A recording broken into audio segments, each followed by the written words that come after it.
नमस्कार मित्रों, आज के व्याख्यान कर्मभूमि चरित्र चित्रण या पात्र योजना भाग 1 में आपका स्वागत, वंदन, अभिनंदन। पिछले वक्तव्य में हमने कर्मभूमि उपन्यास के कथानक पर विस्तार से बातचीत की थी। उपन्यास मानव चरित्र का चित्र माना जाता है।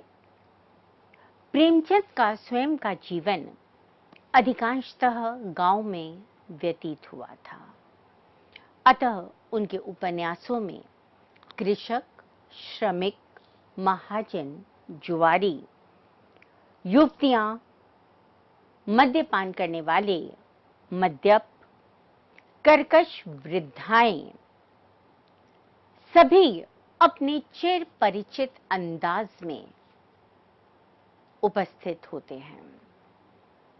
नौकरी के संदर्भ में प्रेमचंद को विभिन्न स्थानों पर जाना पड़ा। निरंतर उनका स्थानांतरण होता रहा और इसलिए वे शहरों में उद्योगपतियों, साहित्यिक समुदायों में, समाज सेवकों के बीच में उठने बैठने लगे।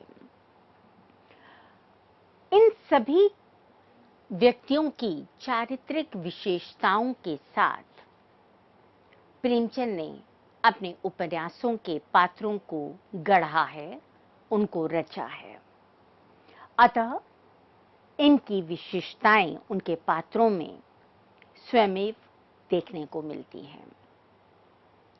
उनके द्वारा उकेरे गए सतरंगी, सुंदर, इंद्रधनुषी चित्रों में हमें भारतीय हृदय कहीं ना कहीं स्पंदित दिखाई देता है। प्रेमचंद ने कहा है, मानव चरित्र पर प्रकाश डालना और उसके रहस्यों को खोलना ही उपन्यास का मूल तत्व है। वे आगे लिखते हैं, चरित्र संबंधी समानता और विभिन्नता, अभिन्नता में भिन्नत्व और भिन्नत्व में अभिन्नत्व दिखाना उपन्यास का मुख्य कर्तव्य है।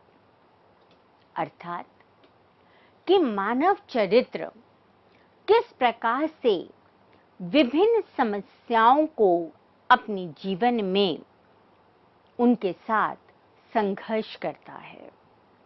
कोई व्यक्ति किस प्रकार से, किस स्थिति में कैसा आचरण करेगा, ये सहजता से नहीं बताया जा सकता। इसलिए जो कुछ हम समझते हैं कि एक मानव चरित्र में होना चाहिए, वो इस उपन्यास में हमें दिखाई देता है। कोई भी दो व्यक्ति समान नहीं होते। उनमें अगर कुछ समानता होती भी है तो दूसरी तरफ भिन्नत्व भी हमें दिखाई देता है। प्रेमचंद घटनाओं के विकास के लिए पात्रों का अवलंब लेते हैं, अतः वे पात्रों का प्रभावशाली होना अनिवार्य मानते हैं। पात्र गतिशील हैं, विकासशील होने के कारण वो परिस्थितियों के अनुसार अपने चरित्र में परिवर्तन कर लेते हैं। यहां हमें यह स्पष्ट करना जरूरी हो जाता है कि पात्र दो प्रकार के होते हैं, स्थिर पात्र और गतिशील पात्र।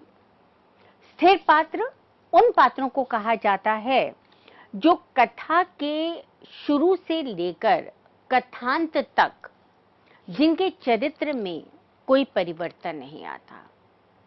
और गतिशील पात्र वो पात्र माने जाते हैं जो परिस्थितियों के अनुसार अपने व्यक्तित्व में परिवर्तन कर लेते हैं।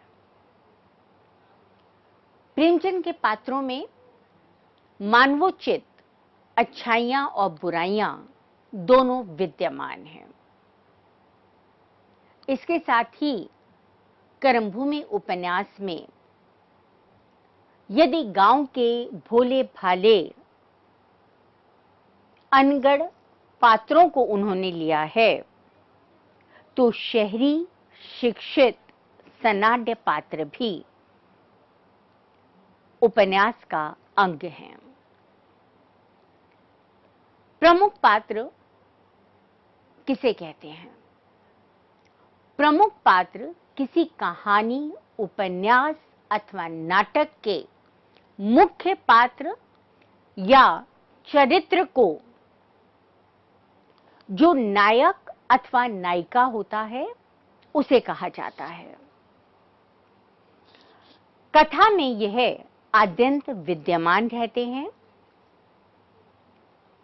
कथा में जिन समस्याओं का निर्णय लिया जाता है, उन निर्णयों में भी इन पात्रों की मुख्य भूमिका होती है और इस तरह से वो कथानक को न केवल प्रभावित करते हैं, उसे विकसित भी करते हैं। कर्मभूमि उपन्यास में अमरकांत उपन्यास का नायक है, सुगदा नायिका, समरकांत अमरकांत के पिता के रूप में है, रेणुका देवी सुगदा की मां है। इसके अतिरिक्त जिन पात्रों का समावेश इस उपन्यास में हुआ है, वे गौण पात्र हैं, जो मुख्य कथा या मुख्य चरित्र को विकसित करने के लिए जिनका नियोजन किया गया है। इन पात्रों में अमरकांत की बहन नैना, दोस्त सलीम, बलात्कार की शिकार लड़की मुन्नी, चोर काले खां और अमरकांत के गुरु प्रोफेसर शांति कुमार को लिया जा सकता है। इन पात्रों के माध्यम से प्रेमचंद ने सामाजिक यथार्थ को अंकित करने का प्रयास किया है। उन्होंने अपने आदर्श के अनुरूप अपने कथानक में जहां इन्हें उचित लगा, वहां उन्होंने इन पात्रों का हृदय परिवर्तन कराया है। उदाहरण के लिए हम कह सकते हैं कि निरंतर मानवता का शोषण करने वाले समरकांत, जो ठाकुर द्वारे का निर्माण तो करते हैं, किंतु वहां पर हरिजनों के प्रवेश को निषेध कर देते हैं, जो अपनी दुकान पर चोरी का माल खरीदते हैं और बेचते हैं, जो कहीं से भी मानवता की बात हमें उनमें दिखाई नहीं देती है। ऐसे समरकांत का हृदय परिवर्तन करके प्रेमचंद कथांत में उन्हें समाज सेवी बना देते हैं। निरंतर चोरी डकैती करने वाला काले खां जब जेल में जाता है, तब वो अपने कर्मों का प्रायश्चित करता है। तीसरा उदाहरण है सलीम का, जो आईएएस ऑफिसर है, कठोर है, अपने निर्णय कठोरता से लेता है, किंतु अंत में आकर वो निरीह जनता की रक्षा करने लगता है। इस उपन्यास का प्रमुख पात्र या केंद्रीय पात्र, या जिसे हम कथा नायक कह सकते हैं, वो अमरकांत है। कथा के शुरू से लेकर कथांत तक इसकी अवस्थिति बनी रहती है। समरकांत का इकलौता पुत्र है, किंतु समरकांत के साथ इसके वैचारिक मतभेद निरंतर बने रहते हैं। उपन्यास में घटित होने वाली सभी घटनाओं में इसकी प्रत्यक्ष या परोक्ष अवस्थिति बनी रहती है। अमरकांत में यदि समाज सेवा की भावना है, दूसरों की सेवा करने के लिए वो किसी भी सीमा तक जा सकता है, ईमानदार है, स्वाभिमानी है, किंतु उसमें चारित्रिक दुर्बलताएं भी हमें दिखाई देती हैं। व्यक्तित्व की दृष्टि से देखें तो जिस प्रकार के नायकोचित हम बातें करते हैं, जिन गुणों की हम बातें करते हैं, उसका अभाव हमें यहां दिखाई देता है। पत्नी के होते हुए भी वो सकीना से प्रेम करने लगता है। केवल प्रेम ही नहीं करता, वह सकीना से निकाह करने के लिए मुस्लिम धर्म को भी अपनाने का बात करता है। अमरकांत सादे जीवन में विश्वास करता है, उसमें स्पर्धा प्रवृत्ति भी है। महल जैसे अपने पिता के घर में वो अपने लिए केवल एक कमरे का चयन करता है, जहां वह आराम से चरखा काटता है। उसके पिता शिक्षा को समय और धन का अपव्यय मानते हैं, अतः समय पर वो अमरकांत की फीस नहीं देते, जिस कारण उसे अन्य छात्रों के सम्मुख संकुचित, लज्जित होना पड़ता है। 8 वर्ष की अल्पायु में वह मात्र स्नेह से वंचित बालक है। प्रेमचंद ने उसके विषय में लिखा है, वह अपनी मां का अकेला लाडला लड़का था, बड़ा जिद्दी, बड़ा नटखट। जो बात मुंह से निकल जाती उसे पूरा करके ही छोड़ता। नई माताजी बात बात पर डांटती थी, यहां तक कि उसे माता से द्वेष हो गया। जिस बात को वह मना करती उसे वह अदबदा कर जरूर करता। आगे प्रेमचंद लिखते हैं, जिस बात का पिता ने विरोध किया वह पुत्र के लिए मान्य हो गई और जिसको सराहा वह त्याज्य। महाजनी के हथकंडे और षड्यंत्र उसके सामने रोज ही रचे जाते थे। उसे इस व्यापार से घृणा होती थी। अमरकांत के चरित्र का निर्माण उसके पिता के द्वेष के हाथों हुआ। इस प्रकार हम देखते हैं कि किसी भी बच्चे का व्यक्तित्व बाल्यकाल में ही निर्मित होना शुरू हो जाता है। जब वो देखता है कि उसके पिता चोरी का सामान खरीदते हैं, कम पैसों में खरीदते हैं, महाजनी हथकंडों को अपनाते हैं, तो वह उनके दुकान पर, उनके व्यापार में सहयोग देने से मना कर देता है। किंतु यही अमरकांत, जब ये उसे पता चलता है कि उसके पिता पठानिन को, जो वृद्धा है, उसे 5 रुपए महीना धनराशि देते हैं, तो वो कहीं ना कहीं अपने पिता के से आदर करने लगता है और पठानिन को वो 5 रुपए देने की बात भी स्वीकार करने लगता है। अमरकांत सांवले रंग का है, उसका कद काठी छोटी है, दुबला पतला सुकुमार सा बालक है।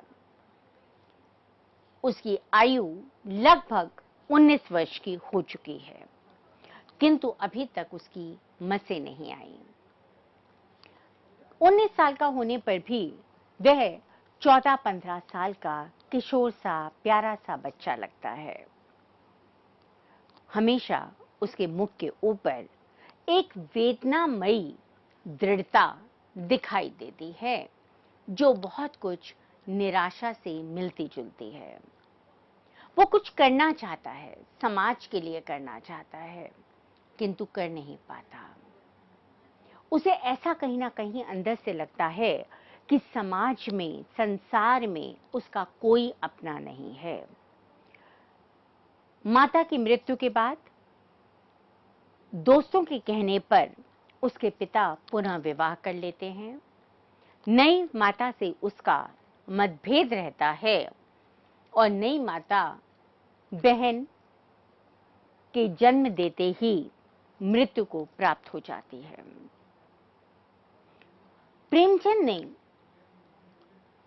अमरकांत के बचपन को व्याख्यायित करते हुए इस बात को बहुत गहराई से अंकित किया है कि मातृ वियोग और विमाता के द्वारा दी जाने वाली प्रताड़ना ने किस प्रकार से अमरकांत को विमाता के साथ द्वेषपूर्ण व्यवहार करने के लिए बाध्य किया।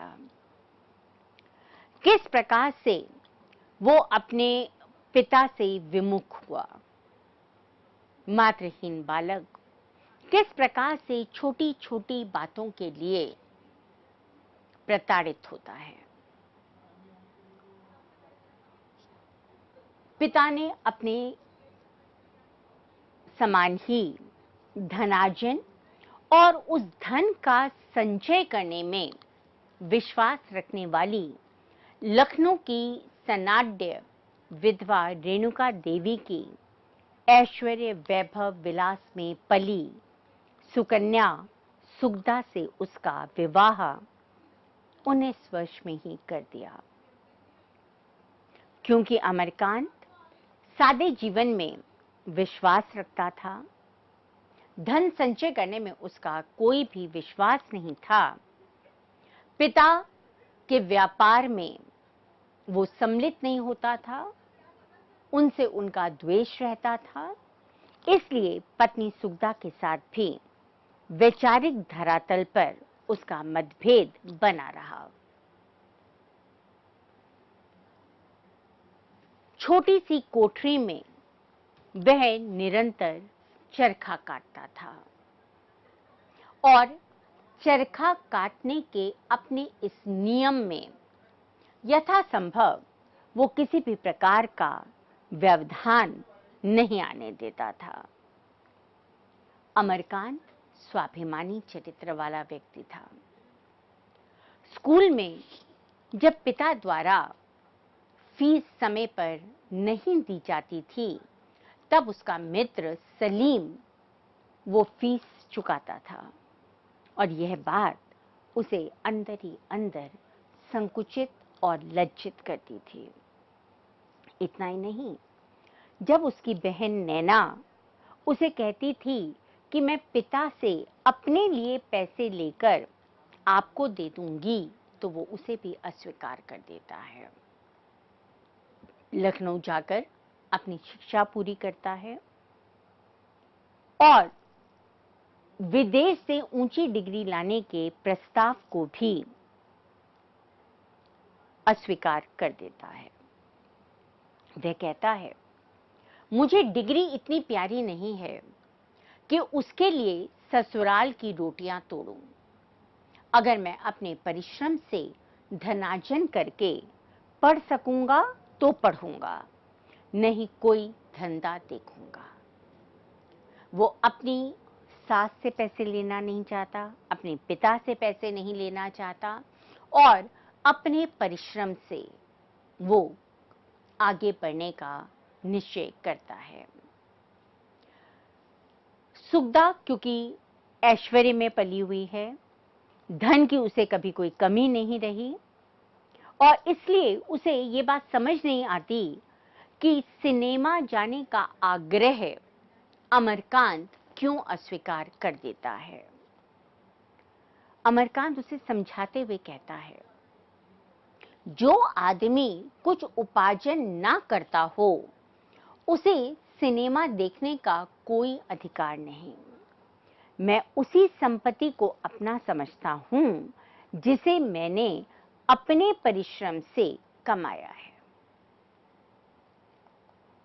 अमरकांत ईमानदार है, उसे धन का लालच नहीं है।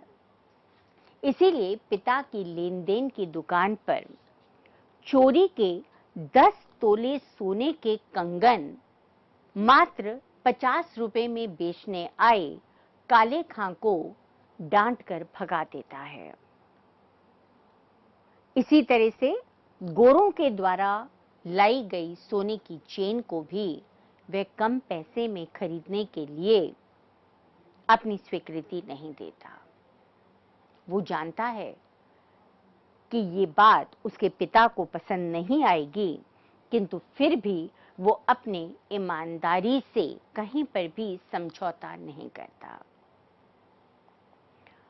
रेणुका देवी द्वारा काशीवास के लिए मकान इत्यादि की व्यवस्था करने के लिए भेजे गए 1000 रुपयों में से वो अपनी बुद्धि विवेक से सारा प्रबंध मात्र 500 रुपए में कर देता है और बाकी के पैसे उन्हें वापस लौटा देता है। अमरकांत परिश्रमी है, स्वावलंबी है, सामान्य स्तर का विद्यार्थी है, किंतु अपनी मेहनत से परिश्रम करके मैट्रिक में प्रथम श्रेणी प्राप्त कर लेता है। अमरकांत कहता है, जीवन को सफल बनाने के लिए शिक्षा की जरूरत है, डिग्री की नहीं। हमारी डिग्री है हमारा सेवा भाव, हमारी नम्रता, हमारे जीवन की सरलता। अगर ये डिग्री नहीं मिली, अगर हमारी आत्मा जागृत नहीं हुई, तो कागज की डिग्री व्यर्थ है।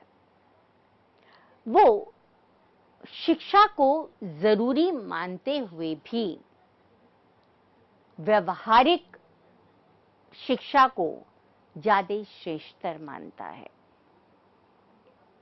अमरकांत अन्य व्यापारियों के यहाँ पत्र लेखन का काम करता है, उनके बही खाते लिखने का काम करता है और इस प्रकार से अपनी जरूरतों के लिए धनार्जन करता है। पिता से पैसे लेने में उसे संकोच होता है। जब पिता उससे रुष्ट होकर उसे अपने घर से निकाल देते हैं, तब वे अपनी पत्नी, बहन, बच्चे और नौकरानी सिल्लो के साथ बाहर किराए के मकान में रहने लगता है। अपनी जीविका को चलाने के लिए वे खादी का गट्ठर पीठ पर रखकर बेचता है। ऐसा करते हुए उसे किसी भी प्रकार की हीनता का अनुभव नहीं होता। उसे कहीं नहीं लगता कि वो समरकांत जैसे धनाढ्य, संभ्रांत, समाज में प्रतिष्ठित व्यक्ति का बेटा है। वो निस्वार्थ भाव से समाज की सेवा करता है। इतना ही नहीं, जब वो उपन्यास में रैदासों के गांव में जाकर रहने लगता है, तब भी वह उनमें घुल मिल जाता है। उसे ऐसा नहीं लगता कि वो उनसे अलग है और इसीलिए वो वृद्धा सलोनी के घर में झाड़ू लगाता है, कुएं से पानी भरकर उसे लाकर देता है, गांव में घूमते हुए बच्चों को शिक्षा के लिए प्रेरित करने के लिए रात्रि पाठशाला को खोलता है और रैदासों में प्रचलित जितनी भी कुप्रथाएं थीं, जितने भी दुर्व्यसन थे, उन्हें दूर करने के लिए कटिबद्ध रहता है। मृतक मांस का भक्षण करना, मदिरा पान करना, जुआ खेलना, चोरी करना, ये ऐसी समस्याएं थीं या ऐसी प्रवृत्तियां थीं जो रैदासों के गांव में सामान्य थीं। अमरकांत मुन्नी, सलोनी और गुदड़ की सहायता से इन पर विजय पाने का प्रयास करता है। अमरकांत व्यर्थ के पूजा पाठ, कर्मकांड, आडंबरों, अंधविश्वासों में विश्वास नहीं करता। उसके लिए सच्ची मानवता ही एकमात्र पूजा पाठ है और इसीलिए वह जाति पाति छुआछूत की भावना से भी अलग है। प्रेम उसके लिए सर्वाधिक सशक्त और सम्मानित व्यक्ति का गुण है। उसे लगता है कि प्रेम कभी भी किसी से भी कहीं भी हो सकता है, और यदि आप किसी से प्रेम करते हैं तो उस प्रेम का निर्वाह करना भी उचित है। अपने इसी विश्वास के कारण वह सकीना से विवाह करने के लिए मुसलमान होने के लिए भी तैयार हो जाता है। गांव में गूदड़ और सलोनी के साथ बिना किसी भेदभाव के, बिना किसी संशय के खाता पीता है, और कई बार अपने व्यवहार के कारण, अपनी विरोधी भाव ग्रंथियों के कारण वो एक सनकी युवक की भांति दिखाई देता है। ऐसा लगता है कि वो उपन्यास में अपनी भावनाओं पर नियंत्रण नहीं कर पा रहा है और उन भावनाओं के वशीभूत होकर एक कठपुतली की तरह नाचने लगता है। जैसे किसी कठपुतली को नचाने वाला होता है, ऐसे ही भावनाएं उसको अनियंत्रित कर देती हैं। सकीना से के संपर्क में आते ही उसकी दरिद्रावस्था को देखकर, उसके कितनी सुंदर तरीके से वो रुमाल काटती है, कारीगरी करती है, या आप ये कह सकते हैं कि उसके व्यक्तित्व से प्रभावित होकर वह उसे प्रेम करने लगता है। ये वह समय है जब उसकी पत्नी गर्भवती थी, अतः किसी भी दृष्टि से उसका यह आचरण, उसका यह व्यवहार उचित नहीं ठहराया जा सकता। पठानिन द्वारा अपमानित करके घर से निकालने पर वह अपनी उसी धुन में शहर भी छोड़ देता है। उसका प्रेम उन्माद की अवस्था में पहुंचकर पलायनवादिता के का कारण बन जाता है। रैदासों के गांव में उसका संपर्क मुन्नी से होता है। यहां पर पुनः उसके मन में आकर्षण का भाव जागृत होता है और वह मुन्नी से गांव छोड़कर कहीं और चलने के लिए कहता है।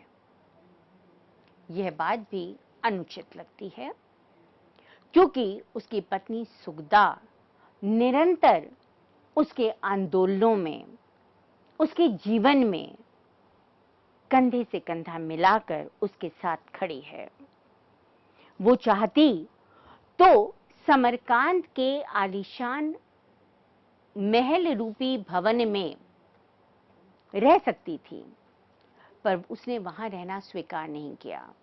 वो अमरकांत के साथ वहां से निकलकर उसके साथ छोटे से किराए के मकान में रहने लगती है।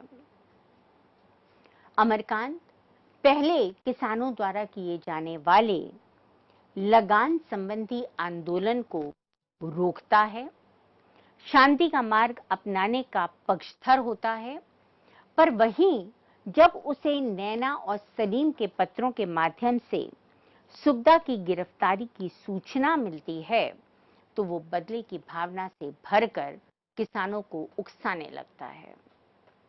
इस प्रकार से हम देखते हैं कि कहीं ना कहीं उसके अंदर विरोधी भावनाएं जागृत होती हैं।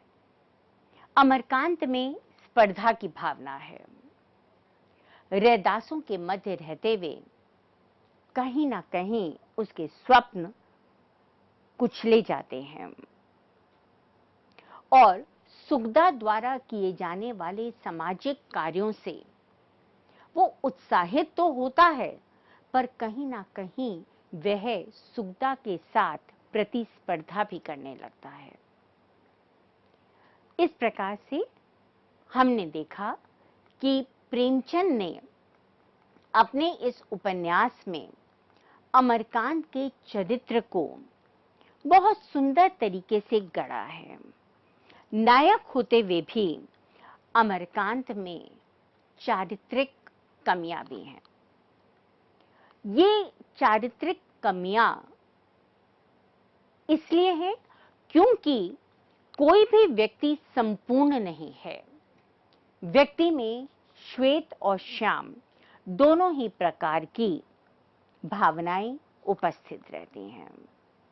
इस वक्तव्य में हमने जिन संदर्भों को लिया है उसे आप देख सकते हैं और अधिक विस्तार से उसे समझ सकते हैं। तो अपने अगले वक्तव्य में जहां पर हम अमरकांत के चरित्र की और विशेषताओं को भी बताएंगे और उसके साथ साथ समरकांत, नैना, सुगदा, सकीना, सलीम इत्यादि जो अन्य पात्र हैं उनकी चारित्रिक विशेषताओं पर भी विस्तार से बातचीत करेंगे। तब तक के लिए धन्यवाद।